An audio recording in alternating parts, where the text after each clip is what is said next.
추수감사절 아침입니다. 지난 한 해 하나님께서 우리에게 허락하여 주신 많은 축복과 그 은혜를 기억하며 감사하는 날이 되기를 원하며, 또한 주님께서 주시는 축복과 하나님의 사랑하심이 계속해서 여러분들의 가정에 증거되기를 바랍니다. 기도하겠습니다. 참 좋으신 하나님 감사합니다. 우리를 사랑하여 주시어서 늘 하나님의 그 은혜 가운데 지키시고 인도하여 주심을 감사드립니다. 2020년도 한 해 코비드-19으로 인해서 참 어렵고 힘든 지경을 우리가 겪어왔지만, 하나님 그 가운데도 감사의 제목을 잃지 않게 하여 주시고, 여전히 하나님을 찬양하며 여전히 하나님께 우리 참 주님의 이름을 불러서 예배하며, 또한 주님의 하신 일을 증거하게 하여 주심을 감사드립니다. 오늘 하루도 우리 삶의 모습 가운데 역사하여 주시고 임재하여 주시기를 바라고 원하올 때 예수님 이름으로 기도드립니다. 아멘. 우리 함께 찬양 드리겠습니다. 찬송가 312장입니다. 찬송 312장입니다.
모압과 암몬 나라와 함께 이 전쟁을 했던 여호사밧, 하나님 앞에 온 백성들과 함께 나아가서 기도하여서 승리를 거두게 됩니다.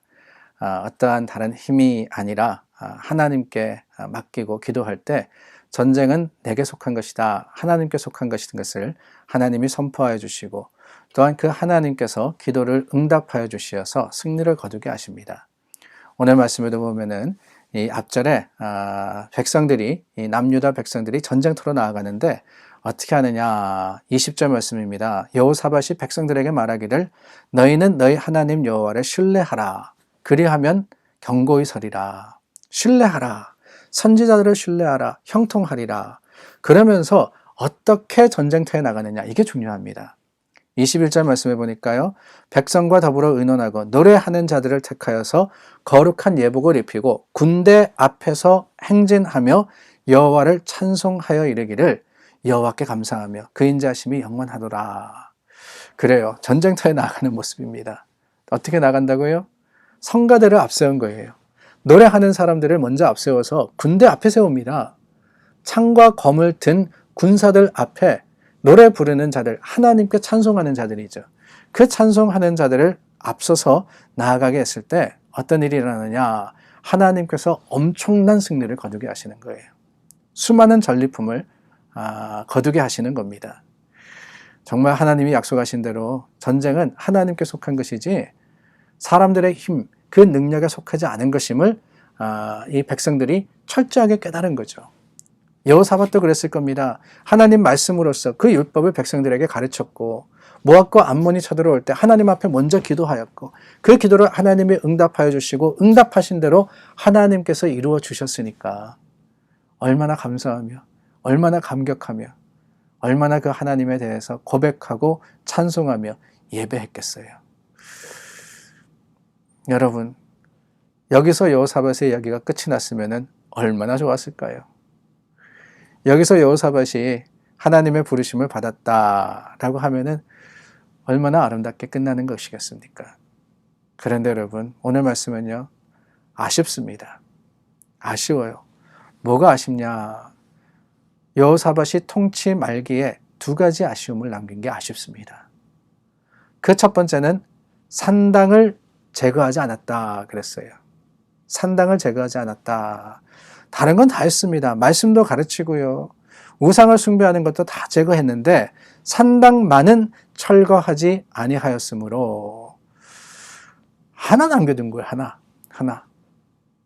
이 산당이라는 곳, 우리가 잘 아는 대로 우상 숭배 곳이기도 하지만 사실은 이스라엘 백성들이 그 산당을 지은 이유는 뭐냐? 하나님께 제사 드리기 위해서였습니다. 예루살렘이라는 곳까지 가서 성막에서 또 성전에서 예배 드리기가 힘들었기 때문에 자신이 살던 그 근처에서 예배 드릴 수 있는 어떻게 보면은 예배의 처소를 마련한 거예요. 근데 이게 뭐가 문제냐? 성전이 완공된 후에 하나님이 뭐라 그러셨느냐? 예루살렘 성전에서만 예배를 드리라고 하셨는데 타협한 거죠. 하나님 여전히 우리 예배 드리지 않습니까? 성전은 아니지만은 하나님의 이름을 부르지 않습니까? 그게 산당이었어요. 이런 산당을 제거하려고 했으면 얼마나 힘들었겠어요. 예루살렘 사람들은 괜찮습니다. 그러나 멀리 사는 사람들은 우리가 예배를 드려야 되는데 예루살렘까지 와서 예배 드리라고? 불편해서 안 돼. 그러지 않았겠어요? 그러다 보니까 타협한 겁니다. 대수롭게 여기지 않고 한 가지 산당만은 다 했지만은 한 가지 산당만은 뿐만이 아닙니다. 그 뒤에 보니까 이스라엘 왕 아하시야와 교제하면서 동맹을 합니다. 어떤 동맹이었느냐? 전쟁의 동맹은 아니었어요. 상업적인 동맹입니다. 배를 만들어서 이 다시스로 보내고 무역을 하자, 같이 무역을 하자, 그래서 경제적인 이익을 도모하자 그랬습니다. 물론 전쟁적인 어떠한 군사적인 동맹보다 덜할 수 있다라고 하시겠지만은 아니에요. 아합만이 아니라 아하시야도 악한 왕입니다. 북이스라엘은 다 악했어요. 하나님을 거역하고 선지자들을 핍박한 악을 행한 왕이었습니다. 근데 그 왕과 함께 동맹했다라는 것, 그것은 어쩌면은 너무나도 아쉽고 안타까운 일이 아닐 수가 없었던 거예요. 개혁을 했습니다. 한 번만이 아니라 두 번에 걸쳐서 합니다. 승리를 맛보았습니다. 그러나 여러분 똑같은 일로 또 넘어지지 않습니까? 그러고 보면은 우리가 넘어질 때 매번 새로운 것으로 넘어지는 것은 아닌 것 같아요. 이전에 실패했던 과거를 잘 살펴보면은 분명히 어떤 패턴이 있습니다. 항상 같은 일로 실수하고 같은 일로 넘어질 때가 많아요. 도박으로 문제가 된 사람은 계속 도박 때문에 넘어지더군요. 이성 문제로 어려움을 겪은 사람은 또 이성 문제가 생깁니다. 돈 때문이면 또 돈 때문에 힘들어지고 분노 때문에 또한 어떠한 성격 때문에 어려운 일이 생기면은 그건 다시 안 그러겠지 그러지만은 또 가만히 보면은 똑같은 일로 넘어지는 경우가 많습니다.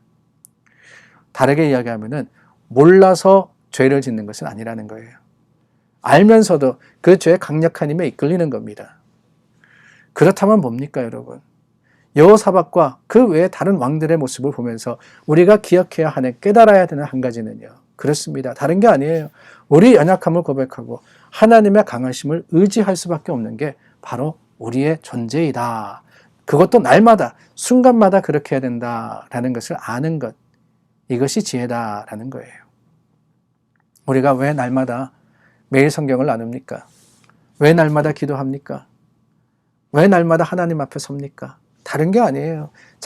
잠깐 우리가 경계를 게을리할 때 이 사탄과 마귀는요, 우리의 가장 연약한 것, 내가 항상 넘어지는 그것을 유혹하여서 또 다시 한번 실패하게 하기 때문에 그런 거예요. 여호사밧 하나님을 잘 섬기고 계약을 추진했지만은 결국 북이스라엘과 동맹이라는 그 잘못을 범하고 결국 타협하여서 하나님 앞에 온전하지 못했던 모습을 볼 때 혹시 우리 가운데는 반복되는 약점이 있지 않은지, 내가 주님의 뜻을 벗어나도록 하는 그 어떠한 나를 넘어뜨리는 힘이 있지 않는지 다시 한번 돌아보며 그것을 극복할 수 있도록 주님께서 도와주시기를 기도하기를 바랍니다. 우리 함께 기도하겠습니다. 좋으신 하나님, 우리 연약함을 주님 앞에 고백합니다. 늘 넘어지고 쓰러지기를 참 거듭거듭하는 우리들입니다. 그렇기 때문에 주님을 다시 한번 구합니다. 날마다 구합니다. 하나님, 우리를 도우셔서 세상에 넘어지지 않게 하시고 우리 유혹에 실패하지 않도록 도와주시옵소서. 예수님 이름으로 기도드립니다. 아멘. 중보하여서 기도합니다. 서로를 위해서, 교회를 위해서, 또한 세상을 위해서 함께 기도하며 특별히 감사절, 우리 여러 또 감사의 제목들을 하나님께 드리며 중보할 수 있는, 기도할 수 있는 우리가 되기를 바랍니다.